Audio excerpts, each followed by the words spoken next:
Welcome to She Can and She Will. My name is Mary Ann Brown, also known as the Country Mompreneur, and I'm joined by my co-host, Disa McAllister. We are moms, work-from-home experts, and queens at helping women take control of their lives and prosper in whatever their goals may be. In this show, you will learn from us and other women who kick butt in their lives how to be the best you can be. So sit back and get ready for some fun.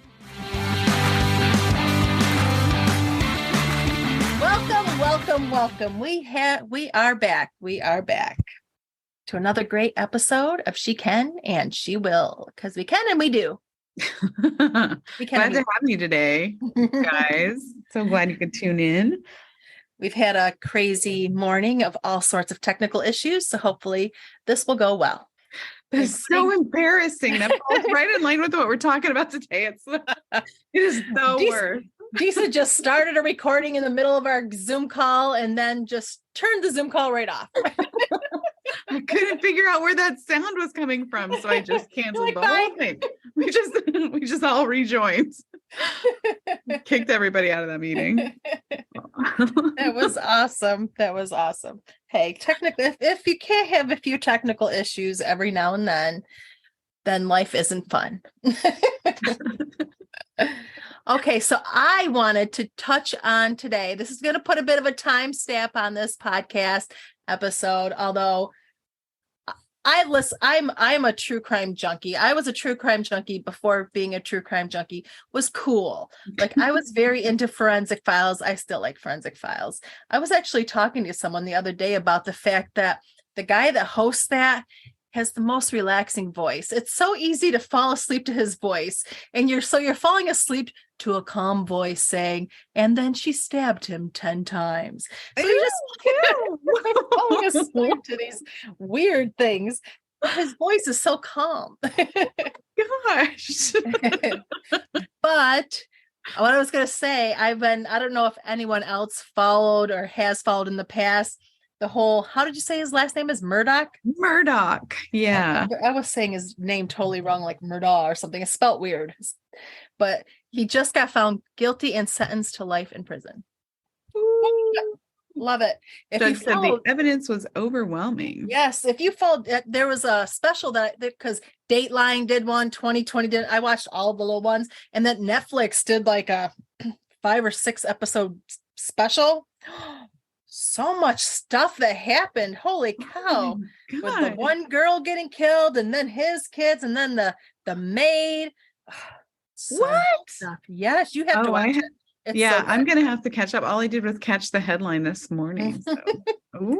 Good. And I kept trying to, like back during the Johnny Depp trial, I was one of those annoying ones that followed the trial dedicatedly daily, had it up on one computer playing while I was working, just because what the heck is Johnny Depp? Come on.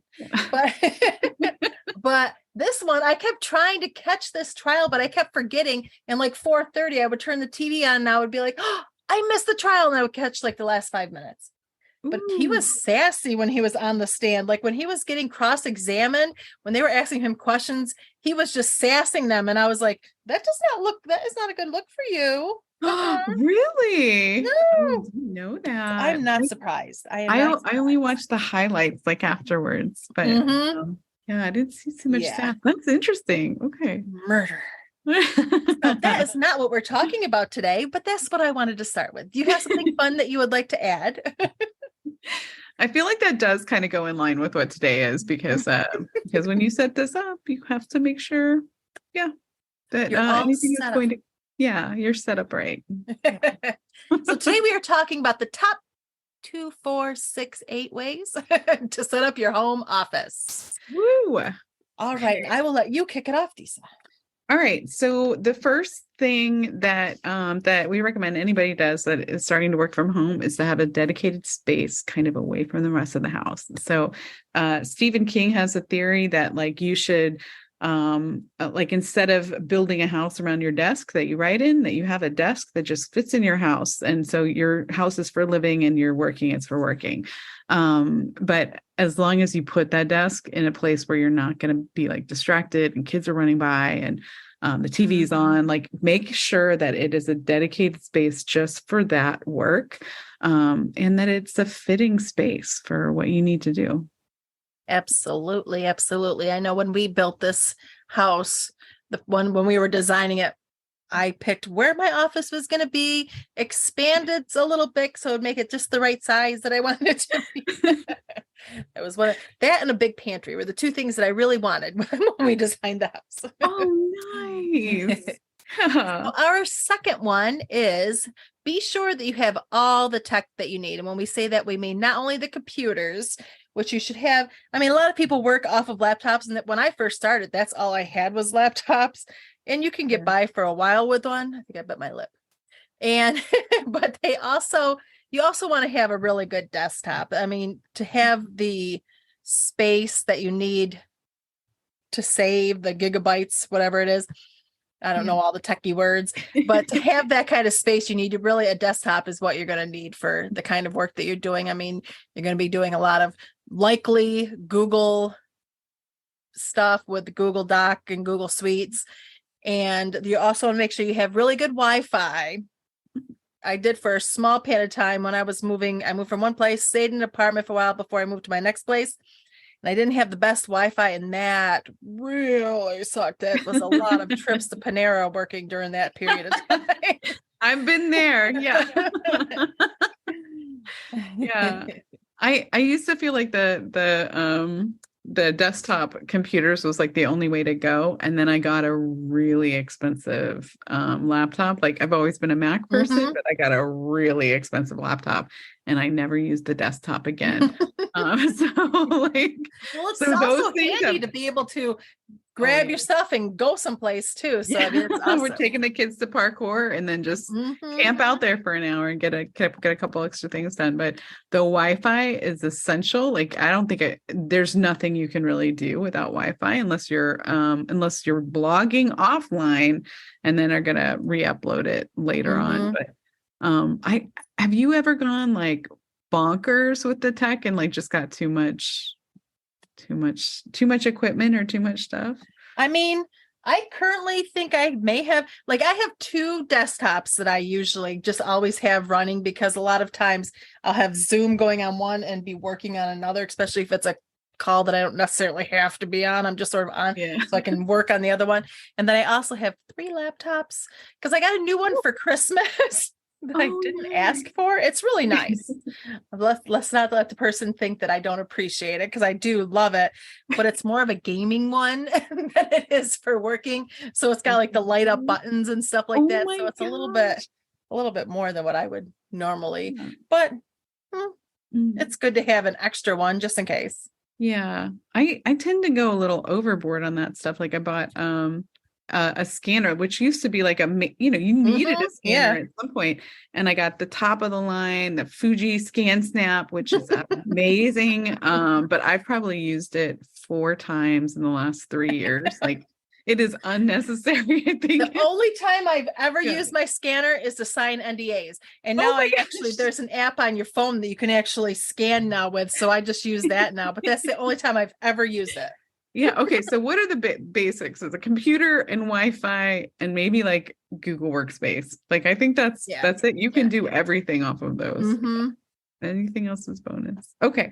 So the next one would be to get the right size desk for you. I really like big desks, but I tend to put things on them, right? And that becomes a distraction for me. So I've actually learned to like make my desk as small as my computer so that I don't put anything extra on the desk. And that's the right size for me. Even though I'm a project manager and I do all the platforms and the Asana and the Trello and everything, I love stationery. I say it all the time. I am a stationery addict. I'm a paper person. So I have an L-shaped desk. So I have the 2 computers, one's in the corner. Then I have this whole section where I can write because I like to write on paper, not in the computer. Isn't it interesting? So many of the people we've interviewed say that they Google Calendar or they have an online calendar and they paper plan. I'm the same way as well. Yeah. It's capturing different things, but I need the paper planner. Yeah. Oh, it's my turn. Your turn. I was like, go. So for me, one of the most important things is getting the right chair. And I have worked in offices before where I've had just like somebody else's hand-me-down chair from the person that had the job before me. Or, oh my gosh, I worked at a radio station. We were changing buildings. We were in one building. We were going to be going to a new building. So they were just sort of letting everything in that building just fall apart. And I remember there were a couple of lights that were out and they just left them out. And there was a lot of stuff. And there was the chairs that they had were those old school with the small spindle office chairs with just the bottom in the back. They were gray. They were probably $20 at basic office chairs. And almost all of them were broken. So you had to balance yourself on it. And if you teetered too far, you could fall. Oh, I remember those chairs. Yes. Yeah. All these awful chairs. Oh my God. And the worst part is if you're sitting 8 hours a day in the wrong chair, your back, oh, you get up, you're dying. I've gotten now like a chair that's probably fancier than I even really need because I'm always going out and I'll take my laptop and work on the kitchen counter sometimes if I'm cooking dinner and doing a few things. So I don't necessarily need this expensive of a chair, but the right chair makes a big difference if you're going to be sitting all day long. Oh yeah. I have to like change the position of my legs like all the time. Mm-hmm. I can't, it's like you're stuck, right? Like if you have to sit in one position the whole time. So I like the big comfy chairs, but I don't have enough space. Like my space is really small. So I got a drum chair, like those chairs that you sit in front of a drum set. Like it's so cushy. It's like velvet and it's just, I don't know. It's just, it takes up a little tiny bit of space. It swivels. It's perfect. I can stick my feet on it. That is awesome. Yeah. Yeah. It took some trial and error though. Okay, so also you got the right desk size for you, you've got the right chair for you, and then you want to have like really good lighting. So this is because your face is going to be on camera, but also you have to see what you're doing, especially if you're a paper person like we are. So the good lighting is going to save your eyesight in the long run. Headaches too, yeah. Headaches. Oh man. Good lighting and also get those blue blocker glasses for really, really long days. So you spend more than 8 hours and you're in front of your screen. Yeah, it can cause some problems. Awesome. And then I also have to get a nice wall calendar. You don't necessarily need one because you got the Google Calendar that probably all of us use, but I have a wall calendar and I actually got one of those chalkboard ones that you erase and put the dates in. And I don't put anything on it except for the dates. But when I'm talking to someone and they're like, what are you doing on Friday? I always look up there to know what date it is. It's sort of just handy to have a wall calendar up there just to refer to if you have a bunch of too many tabs open like I do and you can't find the Google Calendar quick enough. Yeah, there's something about just being able to see the dates. What date is Friday? Yeah, like those things can really help out. Yeah, I keep my Google Calendar as handy as can be, but man, there's something about your brain and seeing your own handwriting out there, you know. Okay, the other thing is to make sure you have good storage, both physically and in the cloud. If you are like me and tend to get buried in paperwork, I like to get the paperwork out because I do tend to like just get stockpiled with that.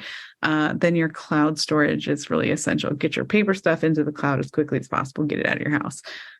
So with that, I think the most popular thing right now is Google Workspace. If you have that drive, it is really not that expensive.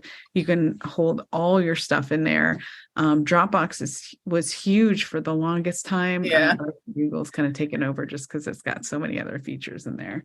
So yeah, Google Dropbox just sent me a reminder like a day or two ago. Don't forget to renew or whatever. I'm like, I don't think I need to anymore. Yeah. And then our last one for today's is to make sure you set up office hours. Very, very important. Like one of the most important things is to set up those office hours to make sure you're not working 24 hours a day or not working enough either. There's two sides of the pendulum that you could fall off of doing this not doing this right. So if you're a 9 to 5er, if you're like me, a 6 to 2er. Yeah. So that helps like have people not contact you, right, at wrong hours or with your kids. And then but also just for your own mindset of like, Yep. no, it's work time. Yeah. Yep. Very cool. Okay, we are going to wrap it up for today. We have so much stuff going on. We've got a really, really fun interview coming up this Thursday. Make sure you guys stay tuned for that. Ooh, you gotta like that one. Yay. Yeah. Okay, we'll talk to you guys soon. Bye. Bye. Thank you for listening. For more information, join us at thepmagency.com.